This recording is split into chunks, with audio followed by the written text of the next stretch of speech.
त्या शिरीष घाणेकर बद्दल मी माहिती मिळवणारच।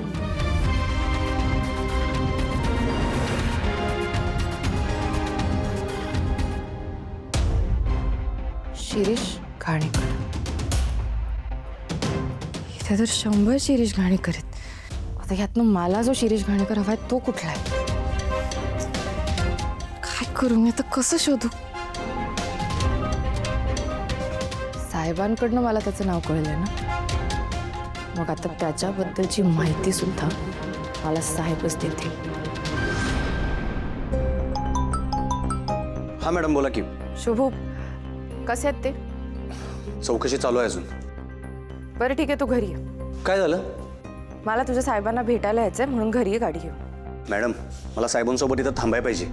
तू थांबल्याने त्यांना सोडणार आहेत का? नाही ना, मग लगेच घरी ये। मॅडम ऐका की, पोलीस कुणाला बी भेटू देणे झालेत, मी मगापासून इथं आहे। असे कसे भेटू देणार नाहीत? मी त्यांची मला काय माहित नाही, तू घरी आत्ताच्या आत्ता। मॅडम पोलीस कुणाचं बी ऐकाना झालेत, काहीच ऐकत नाही आहेत ते। हे बघ शुभू, काय करायचं ते कर, कोणाला फोन करायचं त्याला कर, वाटेल ते कर, पण मला त्यांना भेटायचं। तू घरी आधी मला घ्यायला। मॅडम का चिडल्यात एवढ्या आता? श्रावणी, श्रावणी थांब। श्रावणी कुठे निघालेस घाईघाईत? माझ्या प्रश्नांची उत्तर मिळवायला निघाले तुमच्या साहेबांकडे। श्रावणी अगं वेडी झाली आहेस का? पोलीस स्टेशनला कशाला? आणि सारखं साहेब साहेब काय ग? तुझे बाबा आहेत ते।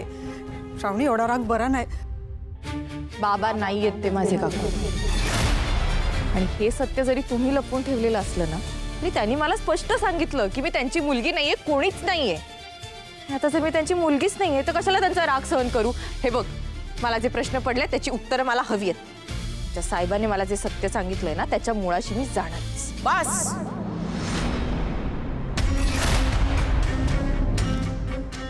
लाज नाही वाटत तुला? कोणाबद्दल इतकं वाईट बोलतेस ग तू? ज्याने तुला एवढी वर्ष आसरा दिला त्याच्याबद्दल? एक तर फ्रॉड करून पास झाली आहेस आणि वर तोंड वर करून बोलतेस तू। तुझ्या गुन्ह्याची शिक्षा माझा भाऊ भोगतोय आणि तू?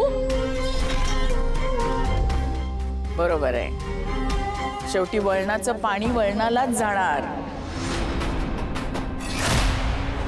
दाखवलासच ना खरा चेहरा तुझा। अलकनंदा मॅडम,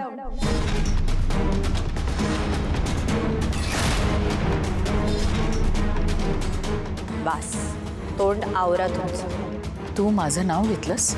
माझं नाव घेतलंस? हिम्मत कशी झाली तुझी? कोण समजतेस कोण तू स्वतःला? का का नाही घेऊ शकत मी तुमचं नाव?